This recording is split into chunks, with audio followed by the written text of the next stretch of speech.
Good morning. My day's off to quite a start.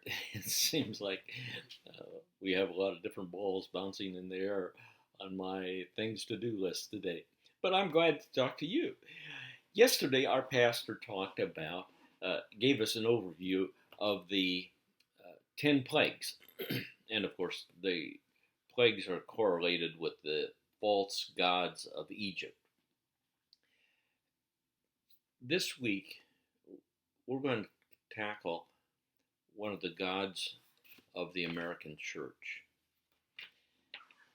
There are a lot of questions that ought to be asked that are not asked as it relates to short-term missions trips.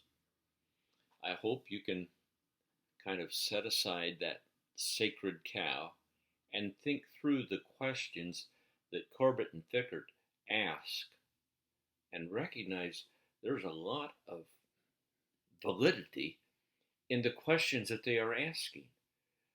We need to think through, and so our objectives for this week are to analyze our church's philosophy and purposes in sponsoring short-term missions trips, and to understand that one's perspective of poverty impacts the actions, and discern how one's helping may hurt the individual and community.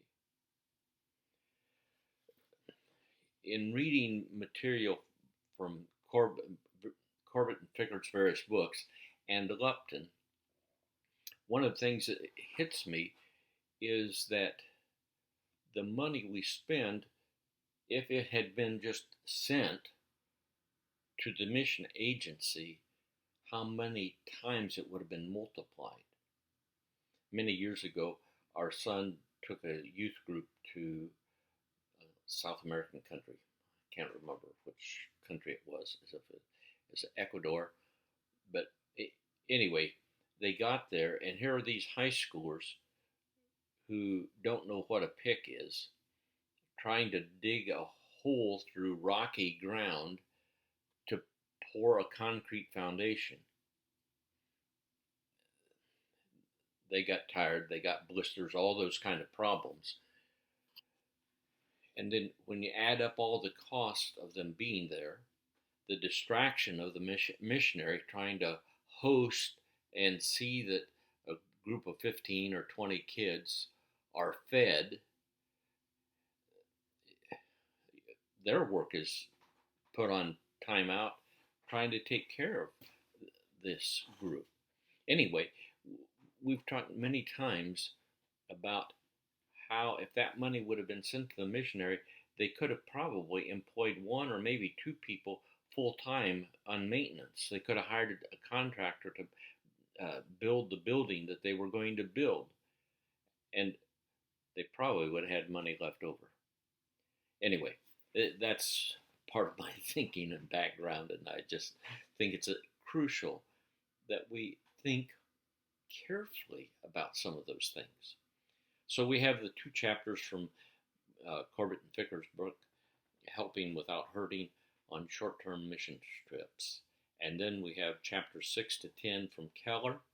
And then we have a challenging 5-minute clip from John Piper on Don't Contextualize the Gospel. Now, the kicker is, okay, Piper says don't contextualize the gospel.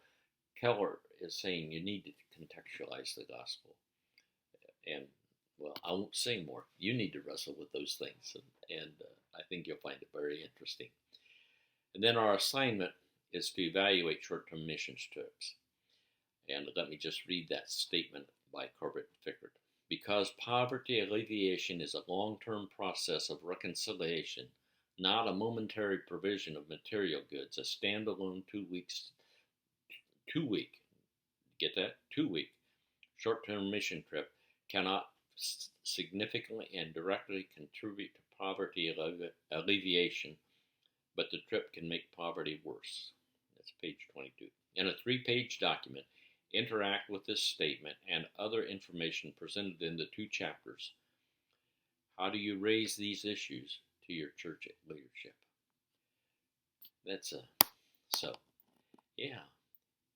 short-term mission trips are really have become a sacred cow, haven't they? Well, another thing to think about. I hope you enjoy it.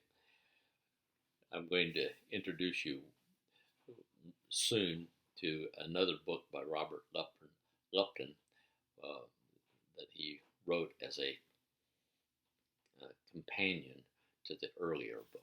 God bless you. Have a wonderful week.